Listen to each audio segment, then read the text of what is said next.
In this lesson about the Crusades, I would like to focus on the Fourth Crusade because it's different from any other. It is almost the non-crusade because it was the fighting and attacking of Christians by Christians. I hope you review the first three Crusades, in which in the first one the Crusaders came to the Holy Land, and instead of helping the Byzantine Emperor as they were supposed to, they came and started by attacking the city of Edessa and Antioch, laid siege to the city of Antioch, and then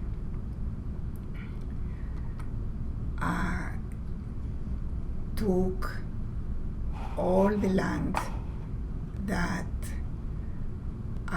was on the Mediterranean and established 5 kingdoms. One of the kingdoms was already there, but the other kingdoms were new Latin kingdoms. One was the county of Edessa, the other one was Antioch, the other one was the county of Tripoli, and finally the kingdom of Jerusalem. The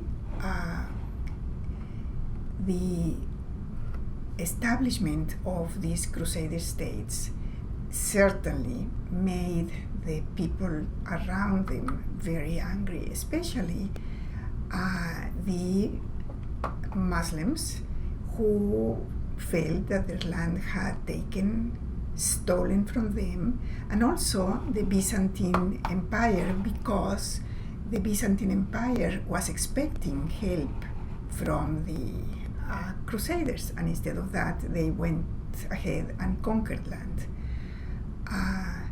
So there was, after the First Crusade, the Muslims began to attack, and when they took the county of Edessa, then the Pope wanted the Christians to come back and recover Edessa, and that caused the Second Crusade. Then a very important leader rose, a Muslim leader whose name was Saladin, and Saladin attacked these Latin kingdoms and took the city of Jerusalem, right here. And this was the cause for the Third Crusade. The Third Crusade, that's the one in which Richard the Lionhearted participated. It was not a success. Richard did not take Jerusalem, but Richard and Saladin were very, very special people, and they even became friends, and they ended up having some kind of deals. So it was not a total failure. But as long as Saladin was alive, the Christians were not going to be able to do anything. Saladin was really the hero of the Muslims. He was considered almost like the king of the Muslim land. But then Saladin died, and as soon as that happened, the Pope realized that this was the time to take over. But the Pope had specific ideas. He thought maybe there should be a different strategy. By this time, Venice has become the Italian city with more commercial power, and the Pope had decided that instead of the traditional crusades, what would happen would be here from Venice, they would go not the traditional way, but they would go south this way and this way and this way, and then they would come to Egypt, and they would take Egypt, and then from Egypt by land, they would go to take Jerusalem. That sounded like a very good plan. And the Crusaders were willing to do it. And so the agreement was that the Fourth Crusade would start, but the way they would do it is they would pay Venice a big amount for the Venetians to transport the Crusaders all the way to Egypt. And the payment was going to be in silver. And there would be 35,000 Crusaders. So everything was planned, and they gathered in Venice. The first problem was there were not 35,000 people, about maybe 15,000 came. And then they realized that the Crusaders did not have enough money to pay the Venetians. The Venetians said, okay, you can pay us later, but the first thing I want you to do is, since you are soldiers, we would like for you to attack the city of Zara. Venice wanted to conquer Zara for their big republic, and they wanted Zara to be part of them. So the Crusaders hesitated, but finally most of them said, okay, but the rest said, no, the people who live in Zara are Christians. We are not going to attack Christians. So many of the Crusaders decided not to participate, and they left. But some others did participate, and they attacked and took the city of Zara. The Pope was not very happy about that. So what you see here is the route that was followed by those Crusaders who decided to abandon the adventure. So after Zara, they decided to keep going, following the route that was originally planned. So they were coming down, and by the time they got here, the Venetians realized that the Crusaders were not going to be able to pay. So everything is money. The Crusaders are not going to be able to pay. But at that time, they find out that for some reason that was just happened, it was by chance, there was a problem, a civil war almost in the Byzantine Empire. And the emperor had been overthrown, and the emperor was asking the Crusaders for help. So the Crusaders said, well, why don't we go and help the emperor of the Byzantine Empire, especially because he is promising to pay for our trip to Egypt.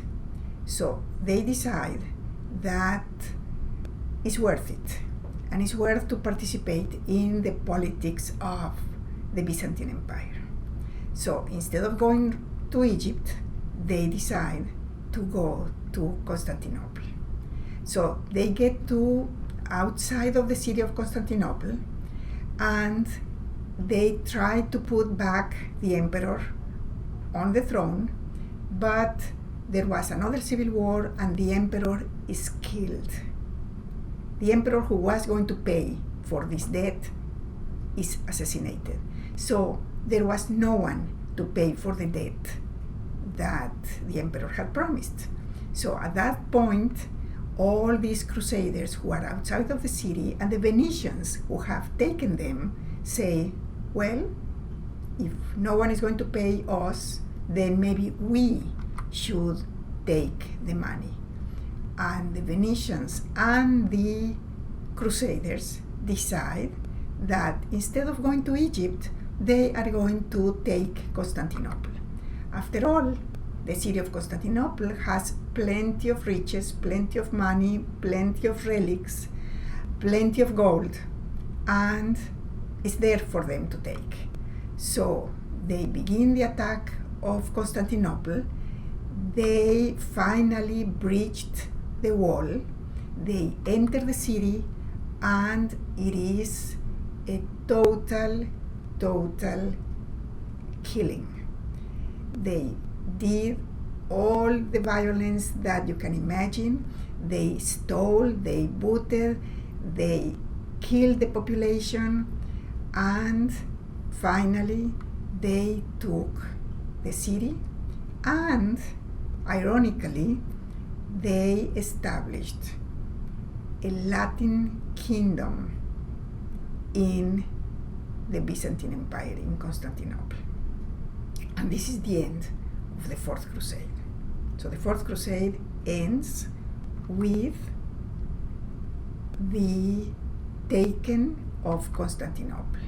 So what is what we see as the result of this Fourth Crusade? In the first place, no more Byzantine Empire, at least for a while.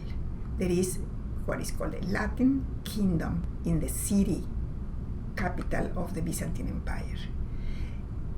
The Latin Crusaders, the Western Crusaders, are going to stay there for many decades, and certainly during this time the Eastern Christians feel resentful, angry, and really revengeful.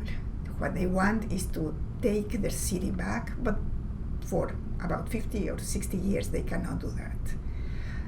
The Pope, if you remember, originally wanted to unite the Eastern Christianity with the Western Christianity because they had separated during the schism of 1054. Well, this action is certainly not going to allow the Pope to unite with Eastern Christianity, and that created the permanent division of Christianity that exists still today. There is Western Christianity, which we call Catholic Christianity, and Eastern Christianity that we call Orthodox Christianity. So that is the first split of Christianity that happened because of the Fourth Crusade. Then we have, of course, logically, the Byzantine Empire is no longer in existence. So when after 50, 60 years, they recover and finally expel the Westerners, they never went back to their original position of power. And that lasted for a couple of 100 years, and eventually they had to fall when there was another powerful force that attacked them. And this powerful force was that of the Ottoman Turks. So we could say without a doubt that Constantinople and the Byzantine Empire fell to the Turks because of the damage caused by the Fourth Crusade. And then after 1453, the Byzantine Empire no longer exists. The city of Constantinople becomes a very important Muslim city. The great church of Hagia Sophia becomes a mosque. They placed the minarets there, and the name Constantinople changes to Istanbul. And that is the end of the Byzantine Empire, and this is what the Fourth Crusade produced in the world. And this is the end of our analysis of the Fourth Crusade.